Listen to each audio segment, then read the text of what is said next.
Sérgio Fernando Moro.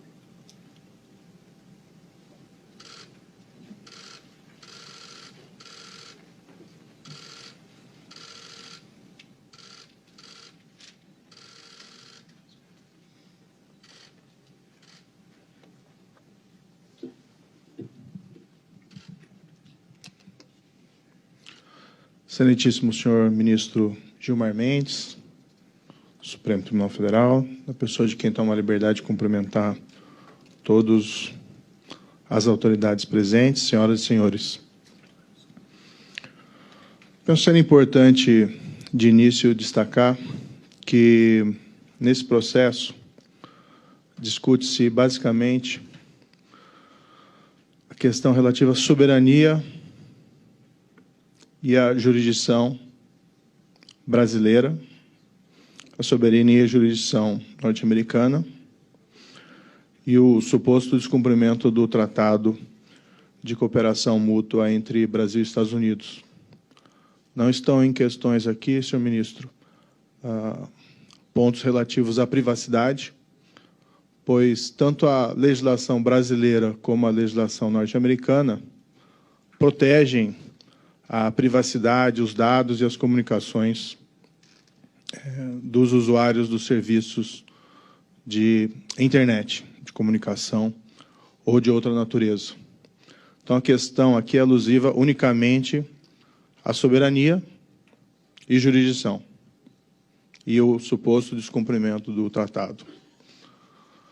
Não se pode, inclusive, falar que a lei americana é mais protetora da privacidade do que a lei brasileira, ou vice-versa. São tradições jurídicas diferentes, mas ambas contêm proteções significativas à privacidade.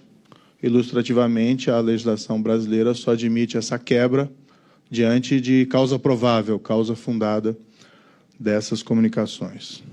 Dito isso, cabe aqui destacar que muito oportuna essa audiência pública para discutir essas questões, existem questões técnicas envolvidas, e se observa que tanto o governo, como os litigantes, como as empresas, como a sociedade civil, se encontram muito bem representadas. No entanto, senhor ministro, se percebe de antemão uma ausência significativa que ilustra muito bem o problema com a demanda trazida pelos litigantes. Não existe aqui qualquer representante do governo dos Estados Unidos. Isso em uma ação proposta pelos litigantes, na qual a questão de fundo diz respeito a um suposto descumprimento do Tratado de Cooperação Mútua entre Brasil e Estados Unidos. Um tratado que basicamente envolve a cooperação entre o Brasil e os Estados Unidos para a produção de provas e outras medidas em matéria criminal. Ora, diria eu, se houvesse, de fato, um descumprimento do EMILAT, do tratado, seria natural que houvesse uma reclamação da parte do Brasil, se o violador do tratado fosse os Estados Unidos, e da outra parte dos Estados Unidos, se o violador do tratado fosse o Brasil. No entanto, e aqui eu posso tratar da minha experiência pessoal como ministro da Justiça e de Segurança Pública, nesse um ano de exercício, me encontrei constantemente, Brasil e Estados Unidos são países amigos e têm interesses mútuos importantes, me encontrei frequentemente com representantes do governo dos Estados Unidos, seja o encarregado de negócios, o senhor William Popp, que faz, às vezes, do embaixador norte-americano, com adidos policiais, com autoridades das mais diversas. Estive também em visita aos Estados Unidos, oportunidade na qual tive encontros com o diretor do FBI, tive encontros com o Procurador-Geral dos Estados Unidos, o Attorney General, e eu posso testemunhar aqui que em nenhum momento, em um desses inúmeros encontros, ouvi qualquer reclamação dos Estados Unidos sobre um suposto descumprimento desse Tratado de Cooperação Mútua entre Brasil e Estados Unidos. Não existe, nos registros do Ministério da Justiça e Segurança Pública, nesse período em que estou aqui trabalhando, e não é do meu conhecimento, qualquer reclamação da parte dos Estados Unidos quanto a um suposto descumprimento do Tratado de Cooperação Mútua entre Brasil e Estados Unidos. O que me permite dizer, e com todo respeito aos litigantes, que não há descumprimento algum do contrato, que não há nenhuma disputa quanto à constitucionalidade do decreto que incorporou esse Tratado de Cooperação Mútua no ordenamento jurídico brasileiro.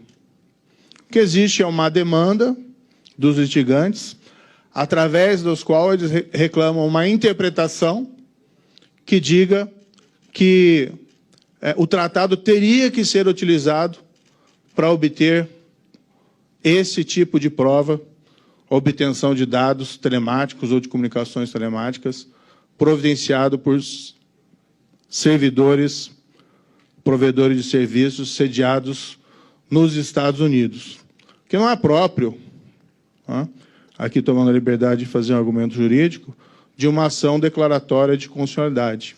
O que se quer é uma interpretação vinculante desse tratado e uma interpretação vinculante que não é reclamada sequer pela parte do tratado, os Estados Unidos.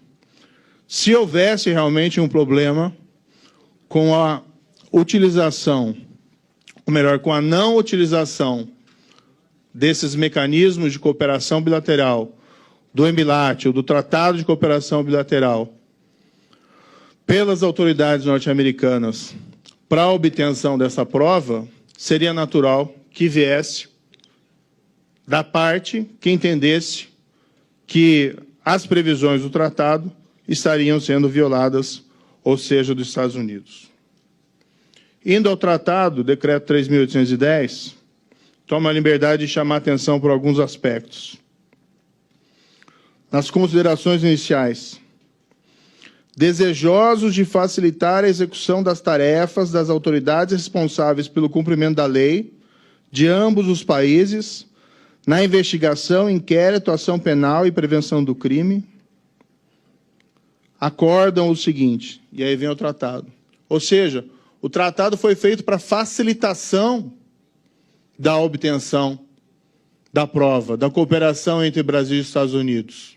E não aqui para que ele seja invocado como um instrumento de dificultador da produção dessa prova por uma das partes envolvidas. Item 5 do tratado. O presente acordo destina-se tão somente à assistência jurídica mútua entre as partes. Seus dispositivos não darão direito a qualquer indivíduo de obter, suprimir ou excluir qualquer prova ou impedir que uma solicitação seja atendida. Deixando muito claro que o tratado visa estabelecer cooperação entre as partes e não outorgar direitos a terceiros que não são membros, não são partes desse tratado, para obter qualquer supressão de prova ou dificultar a obtenção de qualquer espécie de cooperação ou de prova.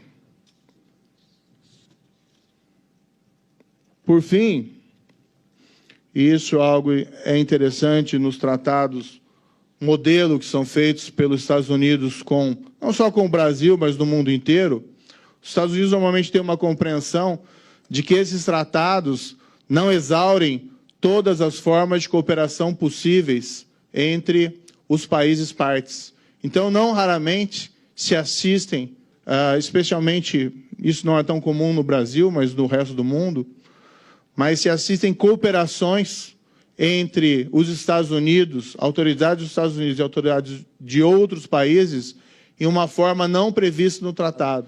E a compreensão que eles têm do tratado é muito clara, de que ele não é para ser um meio impeditivo dessas cooperações fora do tratado. Apenas um instrumento útil para essa cooperação, para quando ela for necessária. e o artigo 17 do tratado deixa isso muito claro. Os termos de assistência e demais procedimentos contidos nesse acordo não constituirão impedimento a que uma parte preste assistência a outra com base em dispositivos de outros acordos internacionais aplicáveis ou de conformidade com as suas leis nacionais. Ou de conformidade com suas leis nacionais. As partes podem também prestar essa assistência nos termos de qualquer acordo, ajuste ou outra prática bilateral cabível. A avaliação do Ministério da Justiça, e ouvido as partes técnicas envolvidas, a nossa compreensão é de que o artigo 11 da Lei 12.965, de 2014, deixa claro a viabilidade de que uma corte brasileira emita uma ordem, claro, observados os requisitos legais, entre eles resguardar a privacidade com base com a exigência da causa provável e um processo constituído, mas deixa clara a competência, a jurisdição das nossas cortes para emitir uma ordem de produção de conteúdo da internet a uma empresa que tenha filial no Brasil, ainda que a sua sede seja no estrangeiro.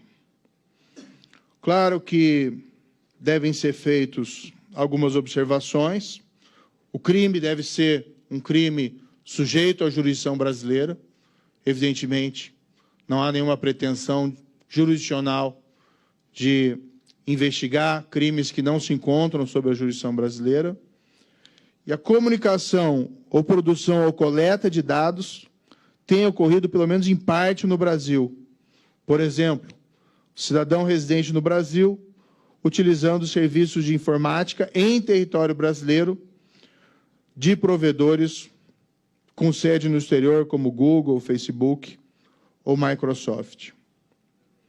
Como vai ser demonstrado adiante nas exposições dos técnicos do Ministério da Justiça e Segurança Pública, é importante destacar que o EMILAT tem sido realmente um instrumento importante para a cooperação mútua entre Brasil e Estados Unidos. Mas está longe o EMILAT de ser um instrumento perfeito de cooperação, dadas as naturais vicissitudes dos mecanismos de cooperação internacional, que avançaram muito, mas ainda tem muito a progredir. Nessa perspectiva, isso será detalhado em exposições realizadas adiante, o Ministério da Justiça fez um levantamento de pedidos de cooperação entre 2016 a 2019, envolvendo obtenção de dados ou comunicações telemáticas do Brasil e Estados Unidos, e foi verificado que apenas 26% deles teriam sido cumpridos total ou parcialmente. Ou seja, 74% deles não teriam sido cumpridos. Por outro lado, também destacado que o tempo de cumprimento médio desses pedidos tem sido em base de 10 meses, quando são cumpridos. O que, em termos de investigação criminal, que muitas vezes envolvem questões urgentes, pode significar uma investigação criminal destituída de utilidade. Para finalizar, embora não seja exatamente um especialista em direito e jurisprudência norte-americana, cumpre destacar que não é exatamente desconhecido da prática jurisprudencial norte-americana a utilização pontual de mecanismos similares.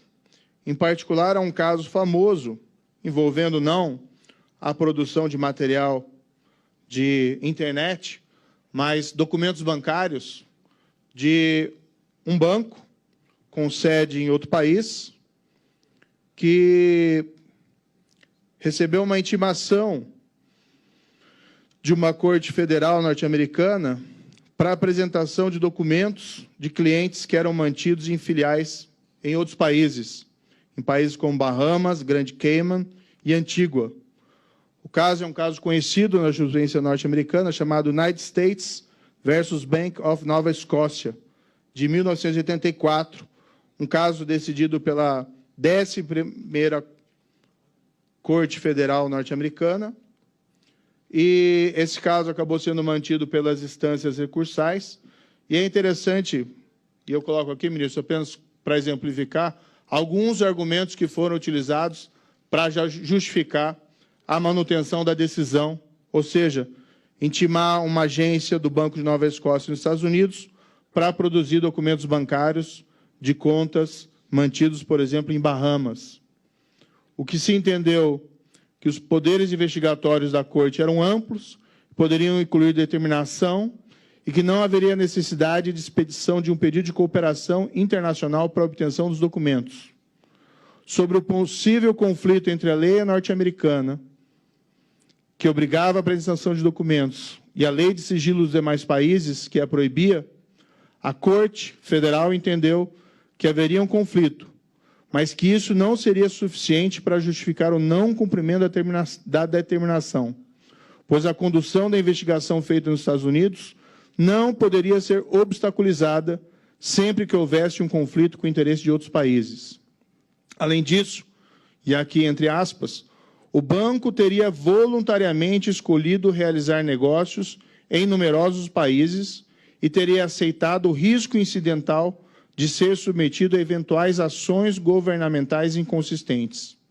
E não poderia obter os benefícios de realizar negócios aqui, nos Estados Unidos, sem aceitar as concomitantes obrigações. Finalizando, então, senhor ministro e os demais presentes, existe um mecanismo, e isso eu vivenciei mesmo como juiz, que tem funcionado relativamente bem.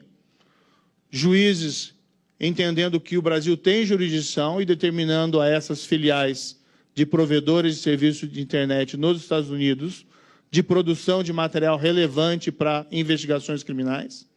Claro, sempre com base nos requisitos da legislação brasileira, que resguardam a proteção da privacidade. Em geral, isso tem sido cumprido, com pontuais resistências.